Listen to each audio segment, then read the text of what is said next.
the Gash. I want to talk about preparing yourself for leadership. I have 5 children. My only boy right now is 12 years old.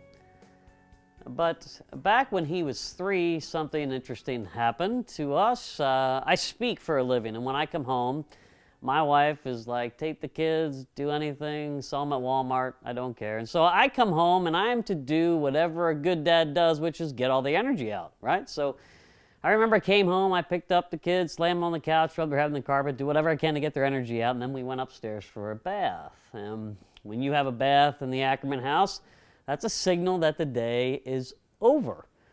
And so at the time, the 3 little ones we had, they took their bath. They went off into the upstairs rooms that they had in the loft there, and they were getting ready for bed. And I happened to be in the upstairs loft as well, but I had a pile of towels in my hands, and the pile of towels reached above my head.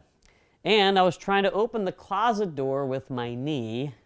So if you can get that picture, you will think at that moment I heard the war cry. You might say, what's a war cry? Well, a war cry happens when you have a 2, 3, 4-year-old at home.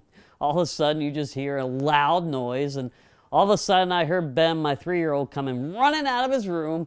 He barely had his underwear on. His eyes were closed. Smoke's coming out the back of him. He's coming right towards me, and the first thing I thought, with towels in my hands, was this dude is not going to stop.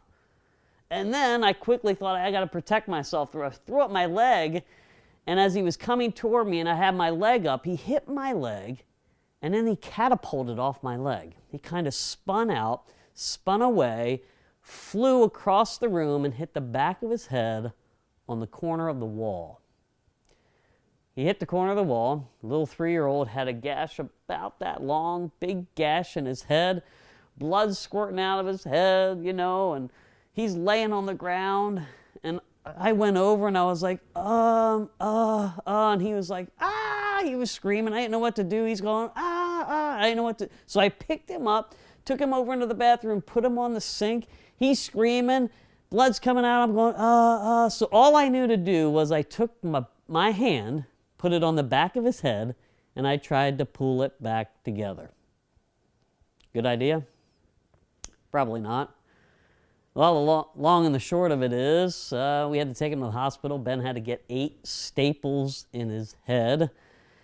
Not teacher staples, I'm talking Home Depot staples, the big ones, right? Doof, doof, doof. Might say, well, what does that have anything to do with anything? Well, that moment in my life wasn't a huge moment, but it was a moment when I had an opportunity to lead. I had an opportunity to do something great. I had an opportunity to truly make a difference, and I completely blew it. In large part, why I blew it that day was because I wasn't prepared. And wouldn't it have been great if 2 days before I would have read the first aid manual on how to treat a head wound, but I didn't. And I think when it comes to this issue of bullying, it's the very same thing. We come upon it, we hear it, we see it, we read about it, but just like what I did with Ben, we come upon the instance and we kind of go, And I believe that if you want to lead in this issue, when it comes to bullying, that we need to be prepared.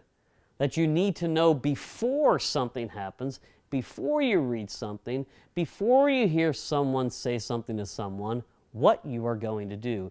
True leadership is when you are prepared for what you're going to do and what you're going to say.